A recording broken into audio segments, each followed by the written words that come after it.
Alright, so this is the second part. We're just going to worry about transformations.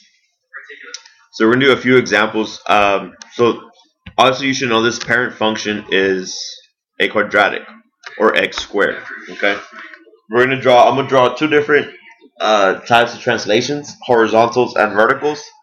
Those two are the most common ones, and mainly the main ones we're going to focus on our exam.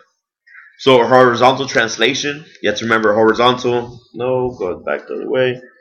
A horizontal translation just means left and right. Okay, so a parent function goes through our vertex, right? So our domain is negative infinity to infinity, all real numbers, but the vertex is at 0, 0. If we move the vertex to 3, comma 0, this way, let's see. All right. So we moved it to the right 3. So 3 units to the right. We moved it 3 units to the right. The new equation is going to be x minus 3 quantity squared. Okay. The inside is called your h. H for horizontal. Okay. So the formula always is x minus h. So if it's minus a number, it's going to go to the right. And by default, x plus h is going to go to the left. Okay? So if we're going to go 1, 2, 3, 4, 4 units now to the left. So this is our new graph. We moved it to the left 4. So the new function is going to be x plus 4 quantity squared. And now h is negative 4. Okay. So if we go to the right, it's going to be a minus h, minus the number of units we went to the right. If we go to the left, it's going to be plus h units we went to the left. Okay. So it's really, really simple. So now, let's do our k now. So we're saying we're going to move the parabola down. 1, 2, let's say 3 units. So it's 1. Let's see, that's his. Again, I'm not a good artist.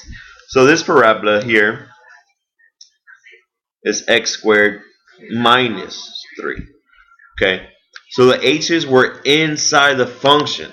So whatever's inside the function moves it left and right. The minus 3 is outside the function. So that's going to move it vertically, either down or up. Minus 3 means we're going to move it down 3 units. So by default, let's pick a different color. Black. If we move it up 1, 2, 3, 4, 5 units, that's going to be x squared plus 5. Okay. So these numbers here, the 5 and the 3, are k's. Okay. So h is horizontal shifts.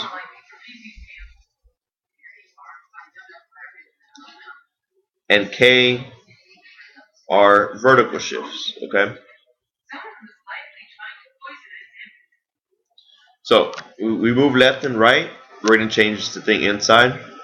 Or if we move up or down, it's going to move it outside. Okay. So now let's do one where it's a weird function. Alright. So this is g of x. If we want to find g of x plus 3, what are we going to do? So you need to remember, just what we did last time, the 3 is inside. Since it is inside, it is a horizontal change. Okay, since it's a plus 3, that means we're going to go to the left 3. Okay, so we're moving to the left. That means we're moving everything to the left 3 units. Okay, so we're going to move everything to the left. So nothing's going to go up or down. They're just moving left. So find your points and go to the left 3. So it's 1, 2, 3. That's 1, 2, 3. 1, 2, 3. And 1, 2, 3.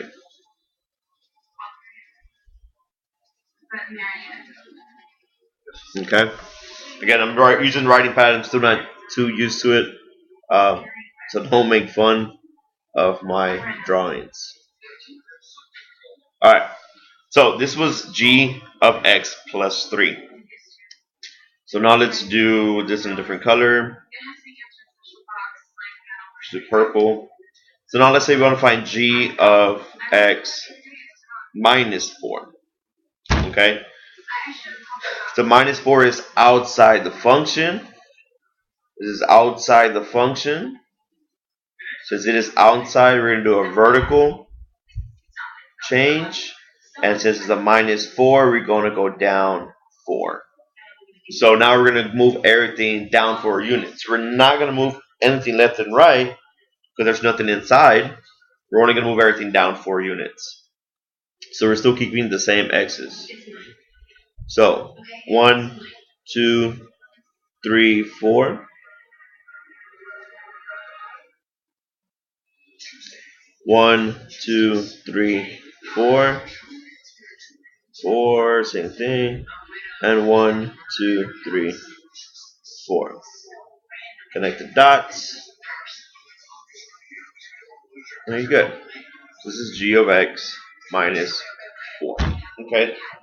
So we don't always have to know the parent functions. As long as we know when whatever's going to be inside the function, we know it's going to be a horizontal change left and right. Oh, it's outside the function is going to be a vertical change. So now, there's one more thing we need to know for this test, but we're going to be working on it a lot. Okay. So make a quick sketch. Not going to be perfect. So we know this is going to be, this is x squared. If you put the negative in front, then we know it's going to reflect it across the x-axis. So this is negative x squared. Okay. So the same thing for absolute value and square roots. This is the absolute value of x. We're going to learn more about absolute value later next week. Absolute value just make everything positive. And this is negative absolute value of x. Okay. So remember, whatever is outside the function is going to determine if it's positive, it's going to stay the same shape. If it's negative, you're just going to flip it. Okay. So this is the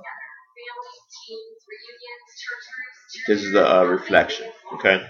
So again, that's all you need to know for the test is just your shifts, left shifts, out shifts. So one thing I teach the kids, taught y'all again is I hop over, but again, it's not I hop, it's I hod. So I stands for inside, as in x minus 4, right? This is inside. Inside means we're going to go horizontal. You do opposite of the sign. So opposite of the sign means minus 4 usually means to the left. So we have to do the opposite of the sign. Opposite of a minus is plus. And which way is plus? So it's to the right. So x minus 4, you should know they're going to go to the right 4. Whenever you shift things left and right, since you're changing in the x, that is going to affect the domain. The I hop over, O, is outside. If it's outside the function, it's going to be vertical change. And that's exactly what it wants us to do. So you're moving up and down, that is your y. So that is your range. Okay. Steps for this would be absolute value of x minus 4. So this means we're going to go down 4 units. The minus 4 is inside here, so it means we're going to be going to the right 4 units. Okay, so this is all you need to know for the test. It's just as far as transformations. Okay, guys, just watch the video if you want to. Just feel free to text me or call me with any questions.